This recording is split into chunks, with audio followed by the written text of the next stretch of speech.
नमस्कार। लक्ष्मी हिंदी कहानी संग्रह चैनल में आप सभी का स्वागत है। मेरा नाम मोहिनी है। मेरी शादी के बाद मेरे पति कभी मुझे मायके नहीं जाने देते थे। उसकी वजह यह थी कि एक बार मेरी मम्मी ने मेरे पति को कपड़ों का ताना दे दिया था, जिस पर मेरे पति ने बहुत गुस्सा दिखाया था, जबकि मेरी मम्मी ने उसी वक्त मेरे पति से माफ़ी मांगी थी।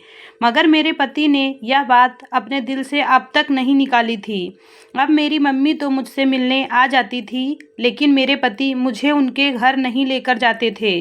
फिर एक दिन ऐसा हुआ कि सब कुछ बदल गया। मैं उन दिनों प्रेग्नेंट थी और हमारे यहाँ की एक बड़ी ही अच्छी रस्म है कि जब कोई लड़की पहली बार प्रेग्नेंट होती है तो उसे ससुराल वाले मायके जाने की इजाज़त खुशी खुशी देते हैं। ऐसा नहीं था कि लड़की ससुराल वालों पर बोझ थी और ससुराल वाले उसे अपने साथ नहीं रखना चाहते थे।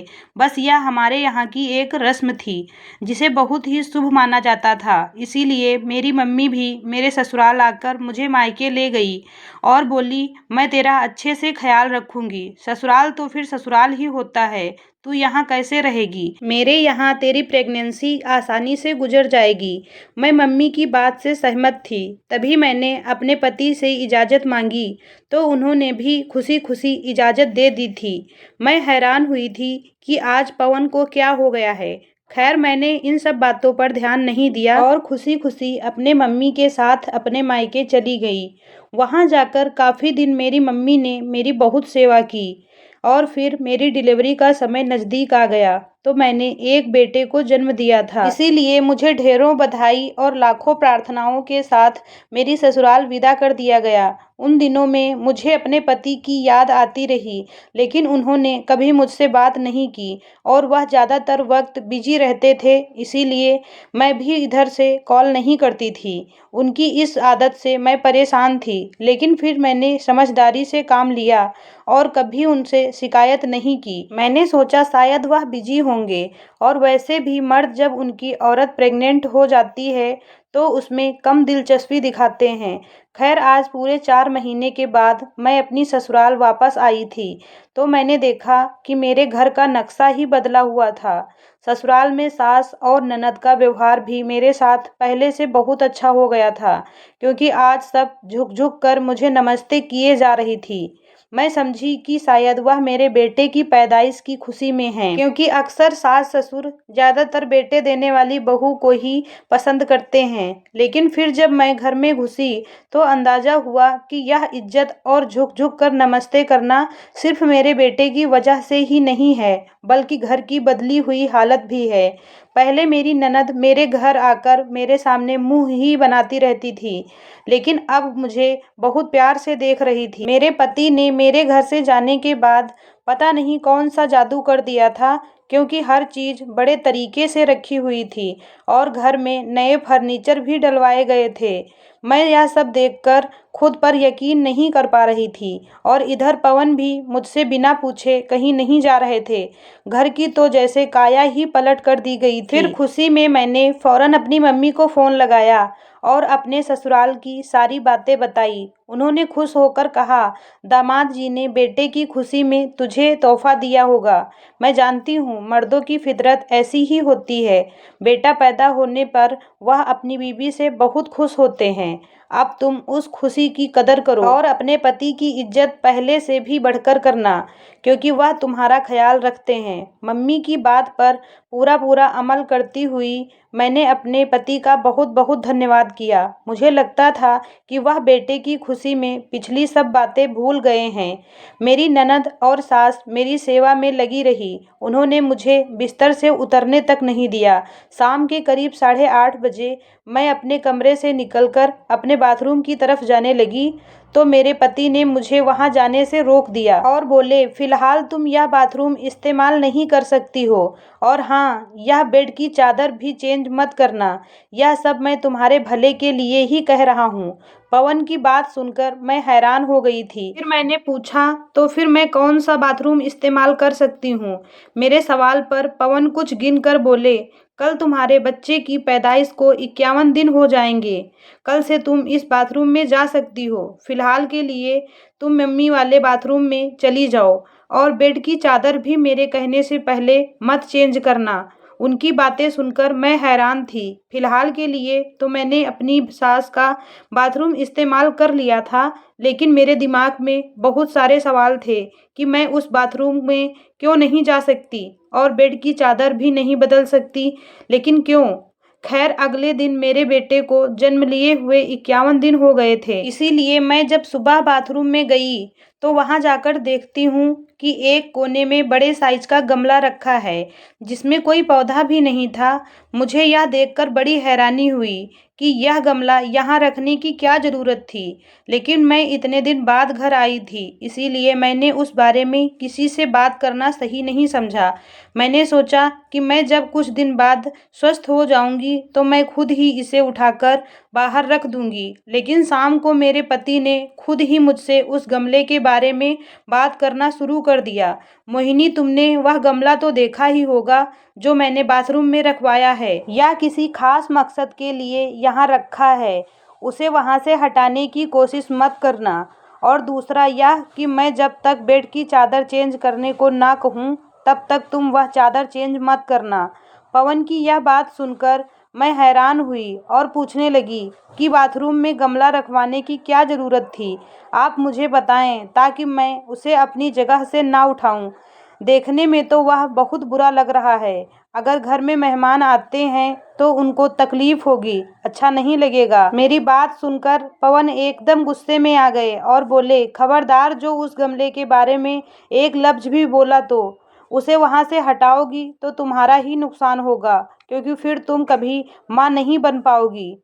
अपने पति की इस बात पर मेरे दिमाग में हजारों सवाल उभरने लगे थे। वह कैसी बातें कर रहे थे? वह एक गमले में भला ऐसी कौन सी ताकत है जो मुझे माँ बनने से रोक सकती है? मेरे पति ने कहा, तुम्हें अभी बेटा हुआ है, इसीलिए मैं तुम्हारे साथ ज़्यादा सख्ती से पेश नहीं आ रहा हूँ, वरना तो मैंने अपने घर के सभी लोगों को मना कर रखा है कि उस गमले को हाथ भी मत लगाना। अगर तुम नहीं मानी तो मैं 2 दिन में ही वह बाथरूम बंद करवा दूंगा। अच्छा है कि तुम मेरी बात समझ जाओ। उन्होंने यह कहा और कमरे से बाहर चले गए। मैं उन्हें देखती रही और सोचने लगी कि एक मामूली से गमले की खातिर उन्होंने मुझ पर गुस्सा किया, वह भी उस वक्त जब मेरी सेहत भी ठीक नहीं है। लेकिन मैंने उस बात को अपने सीने में ही दबा लिया। वैसे भी घर में इतनी खुशियां थी कि मैं ऐसी लड़ाई झगड़े वाली बातों के बारे में बिल्कुल नहीं सोचना चाहती थी। मैंने अपनी मम्मी को भी बता दिया था कि मेरे पति ने घर का नक्शा ही बदल रखा है। तभी अगले दिन मेरी मम्मी का फ़ोन आता है। वह कहती हैं कि मुझे तेरी ज़रूरत सही वक्त पर पड़ी है। दामाद जी ने घर को भी सजाया संवारा है, तो क्यों ना तू मेरे काम ही आ जाए। आजकल तो वैसे भी बेटे की खुशी में घर पर सब बहुत खुश हैं। मम्मी कहने लगी, तू जानती है, तेरे जाने के बाद मेरे घर परेशानियां आना शुरू हो गई हैं। अब हमारा घर तो किराए का है। अच्छे लोग किराए के घर के रिश्तेदार नहीं बनाया करते। हमारा अपना घर तो बनाने की तैयारी हो रही है। बस 1-2 महीने के बाद हम वहाँ शिफ्ट हो जाएंगे। फिलहाल मैं उन्हें तुम्हारे घर बुलवाना चाहती हूँ। कोई ना कोई बहाना कर लेंगे, मगर मैं उनको अभी यहाँ नहीं बुलाना चाहती, क्योंकि वह लोग काफ़ी ऊंचे खानदान से हैं। ऐसा ना हो कि वहाँ मेरी बेइज्जती हो जाए। मम्मी की यह बात सुनकर मैंने अपना सिर पीट लिया कि मैंने किसी बात का जिक्र अपनी मम्मी से किया नहीं कि उस बात की चर्चा पूरे शहर में फैल जाती है। फिर वह मेरी मम्मी थी, मैं उन्हें कैसे मना कर सकती थी। अपनी सास से पूछा तो उन्होंने इजाज़त दे दी और बोली, बेटा, मैं तो खुद ही सुबह गांव वाले घर जा रही हूँ। घर में तुम अकेली होगी, अच्छा है कि तुम अपने घर वालों को बुला लो, इसी बहाने तुम्हारा दिन भी कट जाएगा। लेकिन एक बार अपने पति से ज़रूर पूछ लेना। सासू माँ की बातों पर तो मैं बहुत खुश हो गई थी, क्योंकि पवन से इजाज़त लेने का तो सवाल ही नहीं पैदा होता। वह मुझे ऐसी बातों के लिए कभी मना नहीं करते थे। मैंने मम्मी से कह दिया कि शाम तक उन लोगों को बुला लेना। मम्मी भी खुश हो गई और कोई परेशानी भी नहीं हुई। उन लोगों को शाम 4 बजे मेरे घर आना था। मम्मी ने उन्हें घर का पता बता दिया था और मेरी मम्मी भी दोपहर के 2 बजे ही हमारे घर आ गई थी। आते ही उन्होंने घर की देखभाल शुरू कर दी। बेड की चादर नई थी, इसीलिए मम्मी ने नहीं बदली। मगर जब उनकी नज़र बाथरूम में पड़े उस गमले पर गई तो वह कहने लगी, बेटा यह कितनी गलत बात है। सूखा गमला है, तुम लोगों ने उसमें कोई फूल पौधे भी नहीं लगाए हैं, फिर भी उसे बाथरूम में रखने की क्या ज़रूरत है। उसे छत पर रखवा दो। मैंने कहा, मम्मी नहीं, पवन ने बहुत सख्ती से मना किया है कि उस गमले को यहाँ से नहीं उठाना है। अगर उनको पता चल गया तो मुसीबत आ जाएगी। मेरी मम्मी कहती हैं, ऐसा भी क्या है उस गमले में, चलो हटाओ, उसे थोड़ी देर बाद वापस रख देना। मम्मी की जिद की वजह से वह गमला वहाँ से उठाना ही पड़ा, क्योंकि उन्होंने खुद ही एक छोटे लड़के को बुलवाकर वहाँ से गमला उठवा दिया था। मैं भी उनको रोक नहीं पाई थी। वैसे भी वह फिजूल की बातों पर यकीन नहीं करती थी। मम्मी ने आए हुए मेहमानों की खूब खातिरदारी की और वह लोग भी बहुत खुश हुए। मेरी बहन को देखा और पसंद कर लिया और फिर चले गए। मम्मी ने ना जाने घर के बारे में उन्हें क्या बताया, मगर वह लोग हमारे घर के तौर तरीके देखकर बहुत खुश हुए और फिर मेरी बातचीत से तो मामला और भी आसान हो गया। मम्मी ने मेरा धन्यवाद किया और मेरी बहन को लेकर खुशी खुशी घर चली गई। रात के करीब 10 बज रहे थे। पवन के घर आने का वक्त हो गया था। तभी मुझे याद आया कि मैंने वह गमला वहाँ से हटा दिया था, लेकिन वापस तो वहाँ रखा ही नहीं। तभी मैंने पड़ोस के एक लड़के को बुलाया और उसे गमला रखने के लिए कहा, लेकिन उसने कहा गमला बहुत भारी है, दूसरे लड़के को भी बुलवाना पड़ेगा। आप जाकर जब तक बाथरूम का दरवाज़ा खोलो। उसकी बात पर मैं अंदर आ गई। तब तक वह दूसरे लड़के को बुलाने चला गया। मैंने आकर दरवाज़ा खोला तो मेरी नज़र सामने उखड़ी हुई टाइल पर पड़ी, जहाँ से गमला उठाया गया था। यह देखकर मैं हैरान हो गई कि आखिर टाइल कैसे उखड़ गई थी, जबकि बाथरूम की टाइल तो काफ़ी मजबूत होती हैं। उनमें एक खास तरीके का गोंद लगाया जाता है जिससे वह फर्श के साथ चिपक जाती हैं, लेकिन यह टाइल बिल्कुल उखड़ी पड़ी थी। मैंने उसे दोबारा वहां रखने की कोशिश की तो ऐसा महसूस हुआ जैसे उसके नीचे कोई चीज़ पड़ी है। मैंने मजबूरन टाइल हटाकर देखा तो काले रंग का एक थैला पड़ा था। मैंने उसे उठाया तो देखा कि उसमें कोई गोल गोल चीज़ थी। मैंने उस थैली को खोला तो खोलने पर मेरी नज़र जले हुए काले अखरोट पर पड़ी, जो अलग अलग धागों के जरिए आपस में जुड़े हुए थे और उन्हें उसमें बड़े ही तरीके से रखा गया था। मैंने हैरत से उन्हें उठाकर बाहर निकाला और कचरे में फेंक दिया। लड़कों को बुलवाकर वह गमला उसी जगह रखवा दिया और उन्हें चाय पानी कराकर घर से विदा कर दिया। मैं सब कामों से फ्री हुई तो जब अपने कमरे में गई तो देखा मेरा बच्चा रो रो कर बेहाल हो चुका था। मैंने उसे उठाकर अपने सीने से लगाया। मैंने सोचा कि शायद उसे भूख लगी होगी। मैंने जल्दी से दूध बनाया और उसे पिलाने लगी, मगर उसका रंग पीला पड़ गया था। यह देखकर मैं परेशान हो गई। मैंने जल्दी से अपने पति को कॉल किया तो वह मुझ पर चिल्लाने लगे, ज़रूर तुमने ही कोई गलती की होगी, वरना हमारे बच्चे को कुछ नहीं हो सकता था। आप थोड़ी देर सब्र करो, मैं घर आता हूँ। उसी वक्त मेरी सास भी घर आ गई। उन्होंने जब बच्चे को देखा तो वह भी रोने लगी। बोली, यह तो कोई और ही मसला लगता है, जल्दी से पवन को फ़ोन करके बुलाओ। वह घर आए तो हम लोग बच्चे को लेकर अस्पताल पहुँचे। मेरी ननद को भी खबर पहुँच गई थी। वह भी जल्दी से अपने बच्चों को लेकर अस्पताल पहुँच गई थी। बच्चे को इमरजेंसी में दाखिल करवा दिया गया था। मेरे बच्चे को खून की कमी हो गई थी। काफ़ी देर हम इमरजेंसी रूम के बाहर चक्कर लगाते रहे। आखिरकार डॉक्टरों ने मुझे एक ऐसी खबर दी जिसे सुनते ही मैं बेहोश हो गई। सब कुछ खत्म हो गया था, क्योंकि मेरे बच्चे के दिल में सुराग था और वह सुराग काफ़ी गहरा था। डॉक्टर ने बताया कि अब मेरे बच्चे की ज़िंदगी ज़्यादा दिन की नहीं है और अब एक एक लम्हा मेरे लिए मुश्किल भरा था। मैं बता नहीं सकती कि मेरा बच्चा मेरे सामने तड़प तड़प कर कैसे जान दे रहा था, लेकिन मैं कुछ भी नहीं कर सकती थी। मैं डॉक्टर के सामने हाथ जोड़ रही थी कि प्लीज़ मेरे बच्चे को बचा लो, लेकिन डॉक्टर ने मुझसे माफ़ी मांग ली और कहा, मैं आपके बच्चे को नहीं बचा सकता हूँ। 2 दिन बाद ही मेरे बच्चे ने दम तोड़ दिया। मेरे बच्चे की मौत ने मुझे अंदर तक हिला कर रख दिया था। जिंदगी बेरंग लगने लगी थी। मैंने उस दिन अपने भगवान से गिड़गिड़ा कर प्रार्थना की कि वह मेरे उस गम को दिल से भुला दें और मुझे नई औलाद दें। पवन को अजीब सी चुप्पी हो गई थी। वह ना ही रो रहे थे और ना ही मुझसे कोई बात कर रहे थे। उनका यह व्यवहार बहुत अजीब था। कम से कम मुझे उनसे हमदर्दी की उम्मीद तो थी ही, मगर उन्होंने तो मेरे लिए एक लफ्ज भी नहीं निकाला। खैर, उस वक्त मुझे सबसे ज़्यादा अपने बच्चे का गम था, इसीलिए मैंने उस बात को नज़रअंदाज कर दिया। लेकिन जब हालात ज़्यादा बिगड़ने लगे तो मेरे पति का यह व्यवहार मुझे बहुत चुभने लगा। वह मुझे बहुत गुस्से भरी नज़रों से देखते थे। ऐसा लगता था कि वह मुझसे किसी बात पर नाराज़ हैं। मैं उनसे पूछती, मगर वह कुछ ना बताते। आखिरकार एक दिन उन्होंने मुझ पर चिल्लाना शुरू ही कर दिया। उनकी आवाज़ काँप रही थी। मेरे बच्चे को तुमने ही मारा है।